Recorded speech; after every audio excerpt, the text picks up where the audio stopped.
Hi friends, welcome to my channel. నక్షత్ర గగన్కి ముద్దు పెట్టి వెళ్ళిపోగానే సిగ్గుపడుతున్నట్టు యాక్టింగ్ చేస్తున్న గగన్ దగ్గరికి వచ్చి భూమి కోపంగా ఇలా మాట్లాడుతూ ఉంటుంది. ఏంటి అసలు అది ముద్దు పెడుతుంటే మీరెలా ఊరుకున్నారు అని అంటూ బెదిరిస్తూ ఉండగా, అలా జరుగుతుందని నాకేం తెలుసు, ఇట్ ఈజ్ ఎ యాక్సిడెంట్ అని అంటూ ఉంటాడు గగన్.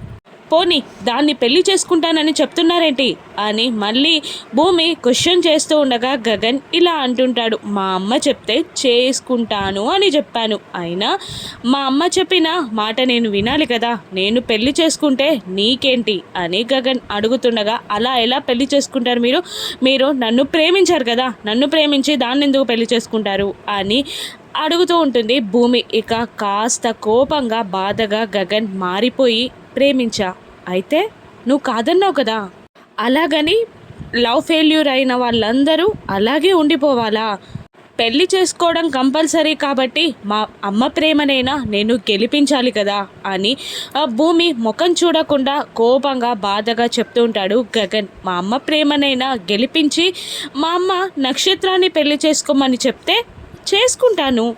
లవ్ ఫెయిల్యూర్స్ అందరూ ఆగిపోవాలి అంటే దేశంలో ఇంత జనాభా పెరిగేది కాదు అని వెటకారంగా అంటుంటాడు గగన్. ఇక గగన్ మాటలకి బాధపడిన భూమి, చేసుకొని ఇండియన్ ఆర్మీకి సైన్యాన్ని అందించండి అంటూ వెటకారంగా మాట్లాడుతూ భూమి అక్కడి నుండి వెళ్ళిపోతుంది. ఇక కోపంగా తన సీట్లో కూర్చొని ధరణిలా మళ్ళీ బ్లూటూత్ పెట్టుకొని గగన్కి కాల్ చేస్తుంది. ఓహో చేసావా, అన్నీ చెప్పేసిందా, ఇంకా ఫోన్ రాలేదేంటా అనుకుంటున్నాను అని గగన్ వెటకారంగా ధరణిని అంటూ ఉండగా, చెప్పింది. ఇంతకీ ఒక్క మాట చెప్పండి, మీ మనసులో భూమి ఉందా లేదా అని భూమి అదే ధరణి అడుగుతూ ఉండగా, ఉంటే ఏంటి లేకపోతే ఏంటి అని గగన్ అంటూ ఉంటాడు. ఫస్ట్ అడిగిన దానికి సమాధానం చెప్పండి అని భూమి అంటూ ఉండగా, ఉంది అని గగన్ అనేయడంతో భూమి సంతోషపడుతూ ఉంటుంది. ఇప్పుడేంటి, నా మనసులో తనుంది కాబట్టి ఇప్పుడు తనకు నాపై ప్రేమ కలిగేలా నువ్వు చేస్తావా అని గగన్ అడుగుతూ ఉంటాడు ధరణిని. అలా ఎలా చేస్తాను అని ధరణి అంటూ ఉండగా, మరి అటువంటప్పుడు ఇలా మాట్లాడడం ఎందుకు, ఇప్పుడు క్లారిటీగా చెప్తున్నాను విను, నా మనసులో తను లేదు అని ఖచ్చితంగా గగన్ చెప్పేస్తాడు. అప్పుడు భూమి కోపంగా, లేదు మీరు అబద్ధం చెప్తున్నారు, మీ మనసులో భూమి ఇంకా ఉంది అని అంటూ ఉంటుంది ధరణి. లేదు అని గగన్ అంటుండగా, లేదు ఉంది అని అంటూ ఉంటుంది భూమి. నువ్వెలా చెప్తున్నావు అని గగన్ అరుస్తూ ఉండగా, లేదంటే మీరు తన కోసం షాపింగ్ చేసి ఏదో కార్పొరేట్ డ్రెస్ అంటూ ఓ పిచ్చి డ్రెస్సును తీసుకొచ్చి తనకివ్వరు అని అంటూ ఉంటుంది భూమి. ఆ తర్వాత ఆ డ్రెస్ని కూడా మీరు విప్పించరు అని అంటూ ఉంటుంది భూమి. తనకి అది నప్పలేదు అని గగన్ అంటూ ఉండగా, నప్పకపోతే మీరు బయటికి తీసుకెళ్లరు అని భూమి అంటూ ఉంటుంది. ఇంకా బయట ఎవడో తనపై ఆశపడితే మీరు వాన్ని చితక్కొట్టి కాంట్రాక్ట్ కూడా వదిలేసి తీసుకురారు, తను మీ మనసులో ఇంకా ఉంది అని అంటూ కోపంగా కాల్ కట్ చేస్తుంది భూమి.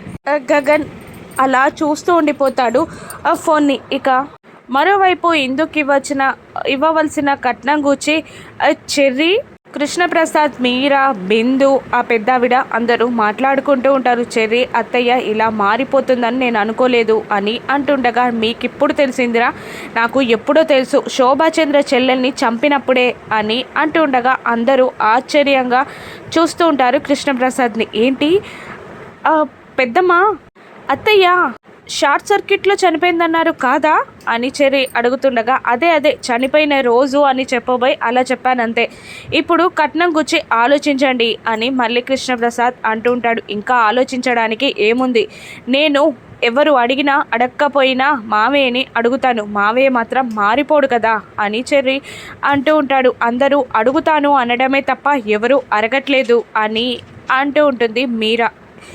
ఈరోజు అల్లుడు గారిని నేనైనా అడుగుతాను అని ఆ పెద్దావిడ అంటూ ఉంటుంది. ఇక మరోవైపు ఇందుని కష్టపెడుతూ తనతో కూరగాయలు సరుకులు బరువైన ఐటమ్స్ మోపిస్తూ సౌందర్య వెంకటేష్ రోడ్డుపై నడుస్తూ ఉండగా బాధగా బరువుగా ఉన్నాయి అత్తయ్య మావయ్య ప్లీజ్ అని అంటుంటుంది ఇందు. మీరు చేసిన పనులకి మా గుండె కూడా బరువెక్కిందమ్మా నడు అని వెంకటేష్ వెటకారంగా అంటుంటాడు. అప్పుడే కారులో వెళ్తున్న గగన్ అది చూసి కోపంగా వెంకటేష్ సౌందర్యాలని గుద్దబోయి సడన్ బ్రేక్ వేస్తాడు.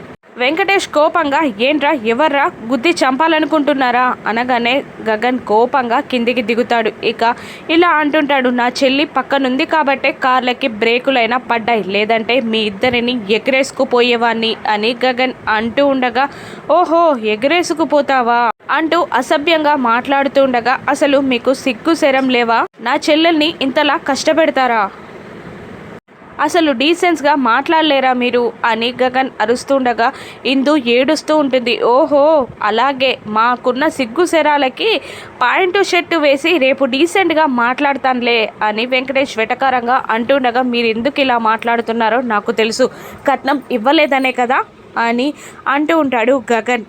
అది మీకు ఇస్తానన్న వాళ్ళని అడగాలి, నా చెల్లిని ఇబ్బంది పెట్టకూడదు అని గగన్ అంటూ ఉండగా ఓహో అవునా సరే అలాగే నీ చెల్లిని నువ్వు ప్రేమగా ఇంటికి తీసుకెళ్ళిపోవచ్చు అని వెంకటేష్ అంటుండగా గగన్ ఇందు వైపు చూస్తాడు. అప్పుడు వెంకటేష్ ఇందుని ఏ అమ్మా మీ అన్నయ్య ఇంటికి వెళ్తావా అని అంటుండగా సైలెంట్గా ఉండిపోతుంది ఇందు. మళ్ళీ వెంకటేష్ మరి మా ఇంటికి కోడలుగా వస్తావా అని అడుగుతుండగా వస్తాను అన్నట్టు తల ఊపుతుంది ఇందు. విన్నావా, మా ఇంటికి కోడలుగా రావడానికి నీ చెల్లియే ఒప్పుకుంది అంటే తనతో ఏ పనైనా చేయించే హక్కు మాకుంటుంది, మేము మీ చెల్లి బంగారు పూలలో పెట్టుకొని చూసుకోవాలి అంటే ఆ ఇస్తానన్న కట్నం డబ్బులు మీరివ్వండి అని అంటూ వీడు చంపేలా ఉన్నాడే పదా అంటూ సౌందర్యని బరువులు మోస్తున్న ఇందుని తీసుకొని వెళ్ళిపోతాడు వెంకటేష్.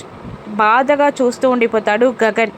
మరోవైపు అత్తయ్య అంటూ భూమి, ఆంటీ అంటూ నక్షత్ర ఇద్దరు శారదాని పిలుస్తూ లోపలికి వస్తూ ఉంటారు. నువ్వెందుకు వచ్చావే అంటే నువ్వెందుకు వచ్చావు అంటూ పోట్ల గిత్తల్లా పోట్లాడుకుంటూ ఉంటారు నక్షత్ర భూమి ఇద్దరు.